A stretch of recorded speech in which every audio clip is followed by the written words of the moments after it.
Ovo je priča o neustrašivom vitezu Trenku, koji je bio toliko pametan i hrabar da je postao čuven širom kraljevstva.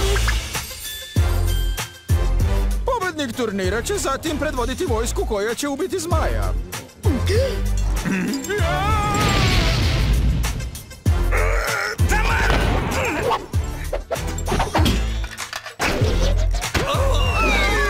Ja sam samo branila naš zamak. Ti si se prijavio da ubiješ zmaja.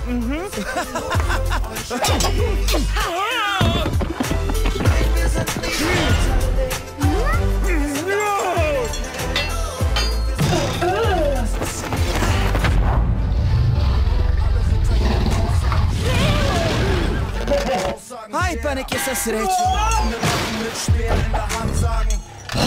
Hrabri vitez Trenk. Trenk, stani!